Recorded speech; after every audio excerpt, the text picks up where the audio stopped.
Well, let's start with what Mr. Knopfler just brought us.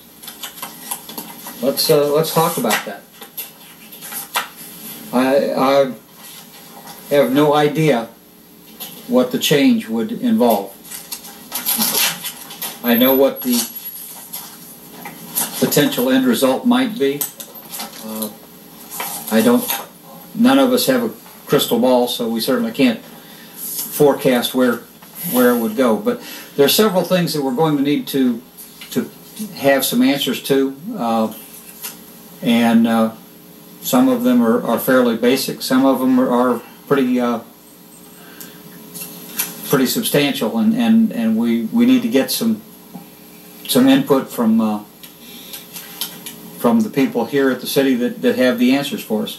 First, what are the costs that would be associated with the change? I mean, let's be realistic. We've got a city manager that we're paying a salary to. Would we continue with if we were in a strong mayor situation where the city manager is no longer the CEO of the city, would he make the same type of money? Would we look for the same type of person? What kind of salary would we be looking at for him?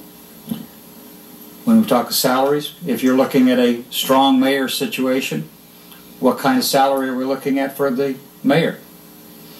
You know, we look at the surrounding communities. Obviously, Orlando is a much larger, bigger economy, but you're talking hundreds of thousands of dollars for a mayor. Obviously, a community of just under 60,000. That's not a realistic salary level, but certainly $18,000 a year for that kind of responsibility is probably not valid either. How do we establish those? That's a car allowance, huh? That's a car allowance. Oh, okay. Nice car, huh? Then, where do we go? Levels of reporting. Currently, our situation is standard. Ken Parker and Margaret Roberts work for us on the council. Everybody else in the city works for Ken. What level of authority does a strong mayor have over, say, the chief of police or Department of Public Works? Does the strong mayor have the opportunity to walk into the building and say, "You're fired. I don't like you"? How do you establish those guidelines? And that brings me to the structure, the reporting structure for the entire city. How do we establish that? Obviously, it would take, as Mr. Knopfler brought up, a new charter. And yes, we're working with a blank slate to begin with, but there are hundreds of pages of state regulations that, like it or not, we're obligated to deal with. How do we put those into effect, and where do we begin? I think the question was, would you have a group of seminars to answer those questions in Petersburg Park? That no one could make that decision without every one of those questions being answered. And what is the end result? Again, I don't know. I know Orlando's like that, and I'm not sure how it would be. I mean, I know how to run a construction company, and I don't like you, I'd fire you. I don't think you can do that as a mayor. I got a feeling that we would establish some problems there. I think that you still got a lot of things. I think the question was, are you willing to put on a series to see what this... Absolutely. I'm very interested in this. I'd love to come up with the answers, but I think we need to establish, before we move in that direction, we need to establish what questions have to be determined before we bring those things to us. You got to answer to the public. You're still answering to the public. Absolutely. You got to have those answers, and you got to be able to compare them to know what you're getting, and whether you, and if you're putting the strength of individual mayors because he's homegrown, that in itself has its fallacies, you know, because you still got limitations no matter who you are. So. Well, and you know, one other question that would need to be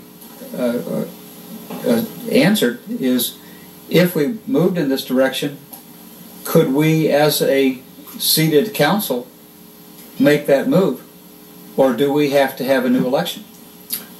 The election has to go to the voters. It has to go back to the voters. Because Margaret did the legal work. Margaret did the legal work on that and provided to y'all.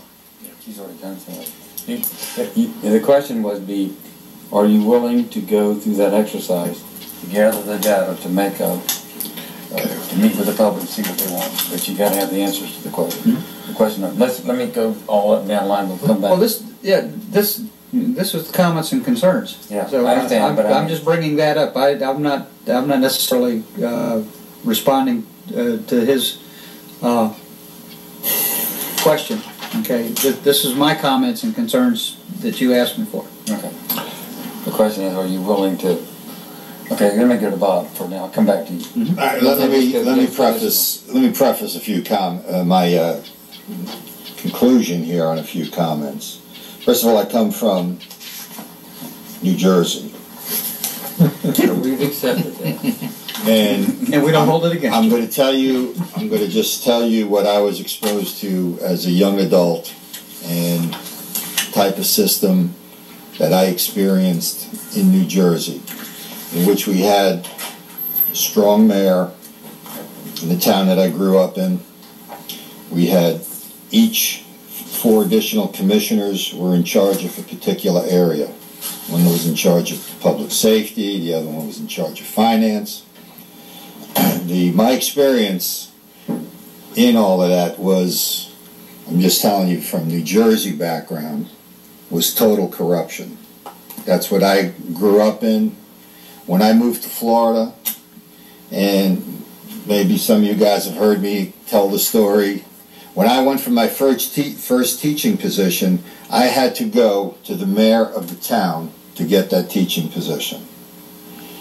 The mayor wanted to know what is it that I could do for him to get him reelected each additional term. Did I want to be a block captain? How many votes would I guarantee him? How much money could I contribute to his campaign? In order for me to have that position, that's what I was asked to do. Fortunately for me, my twin brother's father-in-law was the public safety director. So he was an elected. So I kind of got out of doing all of that stuff. I didn't have to do what other people had to do. It was a totally corrupt system in which the whole town had just totally fell apart. That's my experience with a strong mayor. Okay, so when I moved to Florida and I saw how legitimate things were done down here, I was extremely impressed, not only with the school board, how totally legitimate that was. When I see what I've experienced as a resident of Port Orange and what I've experienced as a member of the City Council, I've been extremely impressed on the integrity of what I see going on down here. Now, in relation to what I see with the city manager, and I've been accused of singing the praises of Ken Parker or whatever, but there's nothing that I've ever seen that would lead me to believe that Ken Parker is not doing what he has to do. Maybe that's not your issue, Ted. But I will say this, too. We have one man, Ted Naftul, who's making a suggestion, and we're all going to follow or fall apart.